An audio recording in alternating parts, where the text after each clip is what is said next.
Good morning to all. आज की video हमारी सिलेबस पर होने वाली है कि मैं कौन सा सब्जेक्ट किससे फॉलो करती हूँ और क्या प्रेफर करती हूँ। तो हमारे 4 सब्जेक्ट हैं, English, maths, GK GS and reasoning. English हमारी 2 पार्ट्स में डिवाइड है, ग्रामर एंड वोकेबलरी। ग्रामर की मेरे पास जो बुक है वो नीतू मैम की वॉल्यूम 1 बुक है जो मैंने सबसे पहले ली थी, और वोकेबलरी के लिए मुझे ब्लैक बुक खरीदनी है, अभी मैंने नहीं खरीदी है। अभी वोकेबलरी मैं यहाँ से कर रही हूँ और यूट्यूब में मैं रानी मैम से पढ़ लेती हूँ। मैथ्स में अरिथमेटिक एडवांस और साथ में कैलकुलेशन बहुत इंपॉर्टेंट है। मैथ्स में गगन सर से पढ़ती हूँ और बुक मेरे पास एक तो पिनेकल की बुक है और 90 डेज सीरीज़ का जो मेरे दिमाग में आया था वो इस बुक से ही आइडिया मिला था मुझे 90 डेज़ का, क्योंकि ये सेल्फ प्रिपरेशन मॉड्यूल था 90 डेज़ के लिए। तो क्वेश्चंस मैं यहाँ से सॉल्व करती हूँ। और ये एक मैंने और बुक ली थी मैथ्स के लिए, कंसेप्ट की फॉर्मूला बुक है, बेस्ट बुक है। और जीके जीएस हमारी 6 में डिवाइडेड है, geography, polity, economic, history, static GK and general science. GK GS में परमार सर से करती हूँ। परमार सर से मैं इसलिए भी करती हूँ क्योंकि जब मैं प्रिपेयर नहीं कर रही थी उससे पहले भी मैंने इंस्टाग्राम पर इनको फॉलो कर रखा था करंट अफेयर्स के लिए, तो इसलिए वो मुझे अच्छे लगे, तो मैंने डायरेक्ट, मुझे इसमें कुछ ज़्यादा सर्च नहीं किया, मैंने परमार सर से ही मैंने पढ़ना स्टार्ट कर दिया। और बीच बीच में अमन सर से भी पढ़ लेती हूँ। तो इसमें नोट्स बनाना बहुत इम्पॉर्टेंट है, बिना नोट्स के नहीं होगा। तो मैंने पहले स्टार्टिंग में जब मैंने पढ़ा था तो मैंने नोट्स बनाना भी स्टार्ट किया, तो देखो कितने अच्छे लगते हैं देखने में भी, ठीक है। बट अभी हमारे पास टाइम वैसे भी ऑलरेडी कम है, तो इतना कुछ लिखने में बहुत ज़्यादा टाइम लगता है, तो इसलिए फिर मैंने परमार सर के नोट्स मंगा लिए।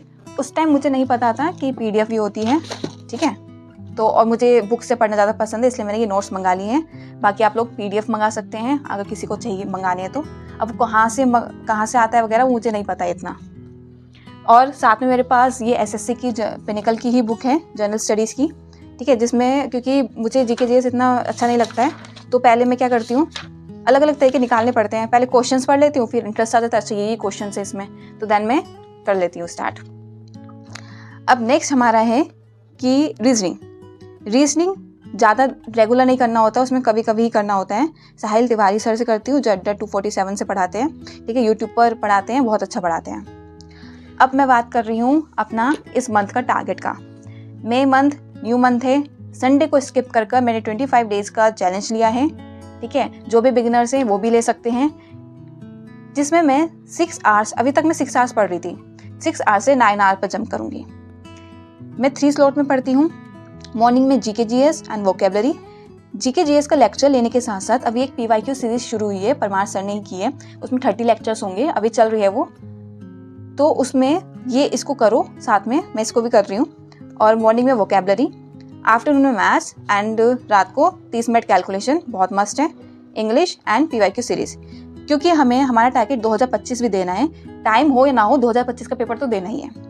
अगर आपको देना है तो अपना बेस्ट करो और थोड़ा स्मार्ट भी करो और हार्ड वर्क भी करो, ये इंपॉर्टेंट है। और मैं ये बोलूँगी जो भी बिगिनर्स हैं जो स्टार्ट कर रहे हैं तो वो अपनी कंसिस्टेंसी मेंटेन करने के लिए ये चैलेंज एक्सेप्ट कर सकते हैं अपने लिए इंडिविजुअली। बाकी ये मैंने प्रेफर किया है अपने लिए, बाकी सब स्टूडेंट अलग होते हैं, टीचर्स बहुत सारे हैं, यूट्यूब पर फ्री आपको कंटेंट बहुत सारा मिलेगा, तो ज़्यादा बुक लेने की और इधर से भी देख लिया इधर से भी देख लिया कोई फ़ायदा नहीं है। अपने लिए खुद देखो और अच्छे से करो, ठीक है। अब मैं मैथ्स का बता देती हूँ। मैथ्स में मैंने 2 नोटबुक ली है क्योंकि मैथ्स और जीके जीएस का ज़्यादातर पूछते हैं, तो मैथ्स में ये तो मेरी फेयर वाली है, राइट। देखो ऐसे लिख, अपने लिए जो भी आपको सही लगता है ना वो करते रहो, डियर माइंड तुम कर लोगे। जब भी मैं इसको पढ़ती हूँ ना तो मैथ्स थोड़ा सा लगता है ना नहीं हो रहा है, बहुत लेंदी है, तो ये देखकर थोड़ा सा अच्छा लगता है, माइंड को भी थोड़ा अच्छा लगता होगा। तो ये मैंने 90 डेज़ का अपने लिए किया था क्योंकि मैंने स्टार्ट ही लेट किया है, तो 3 मंथ थे ऑलरेडी मेरे पास, तो 90 डेज़ का ही हुआ। और फिर जून में मैंने सोचा था मॉक टेस्ट के लिए, तो अभी तो डेट फिक्स नहीं हुई है, वैसे तो जून और जुलाई में होता है, बट अभी डेट फिक्स नहीं हुई, तो या तो जून जुलाई में ही होगा या क्या होता थोड़ा सा पोस्टपोन हो जाए। तो अगर जो बिगिनर्स हैं उनके लिए तो बेस्ट ही है, लाइक जैसे मैं हूँ तो मेरे लिए तो बेस्ट ही है, अगर थोड़ा सा और पोस्टपोन हो जाए मुझे ज़्यादा टाइम मिल जाएगा प्रिपेयर करने का। तो मैथ्स में हमारे इजी, मॉडरेट, डिफिकल्ट में मैंने डिवाइड किया था। मैंने स्टार्ट किया था अपना डिफिकल्ट टॉपिक से, मैं ज्योमेट्री अलजेब्रा कर लिया था, ज्योमेट्री पर थी, बट ज्योमेट्री इतना लेंदी था तो मैं थोड़ा सा डिमोटिवेट भी हो रही थी, तो इसलिए फिर मैंने इसको थोड़ा सा टाइम के लिए छोड़ दिया और मैं डायरेक्ट आ गई अरिथमेटिक पर। अरिथमेटिक में percentage and ratio and proportion सबसे इम्पॉर्टेंट चैप्टर हैं, वो सबसे उसमें ज़्यादा टाइम लगाकर एकदम अच्छे से करना, वो बेस है आपका अरिथमेटिक का।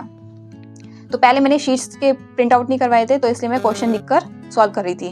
ठीक है, ये कॉपी मैं इसलिए बना रही हूँ कि बाद में मुझे अगर कुछ फाइंड आउट करना पड़े तो मैं इसमें जल्दी से देखकर कर लूँ। और अब मैंने शीट मंगाई ली है, तो इसलिए अब मैं सिर्फ आंसर्स लिख रही हूँ। तो होपफुली आप लोग कंटिन्यू में रखो। और हाँ, अभी ना इस साल बहुत सारी आपको नेगेटिव इन्फॉर्मेशंस आएंगी, बहुत सारा इन्फॉर्मेशन मिलेंगी आपको, क्योंकि वेंडर भी चेंज हो रहा है। ठीक है, तो ज़्यादा कंटेंट कंज्यूम करने पर ध्यान मत दो। जितना कर रहे हो करो, और अपने लिए जो बेस्ट है ना वो देखो। ठीक है, क्योंकि ये सोच रहे हो कि, और वैसे भी अभी हमारे पास इतना टाइम है नहीं कि हम ओवर थिंकिंग या थोड़ा नेगेटिव में या थोड़ा कहीं भी वेस्ट कर सकें। ठीक है, तो वेस्ट मत करो, काम करने पर ध्यान दो, क्योंकि अगर सिर्फ देख देख कर सोचते रहोगे तो कुछ नहीं होने वाला। क्योंकि एक टाइम पर मैं भी यही करती थी, इसलिए सजेस्ट करती हूँ कि मत करना वैसा। तो मैंने भी छोड़ दिया है। ठीक है, 6 घंटे की कंसिस्टेंसी बन गई मेरी, मुझे बहुत अच्छा लगा। अब 9 आवर्स पर जंप करेंगे, तो जिसकी नहीं बन रही है वो करो। और मेरे वैसे बहुत कॉम्पिटिटर्स हैं। ठीक है, तो all the best to all. और ये पूरा का पूरा गेम कंसिस्टेंसी का है, तो अच्छे से करो। चलो स्टार्ट करते हैं। All the best and thank you for watching.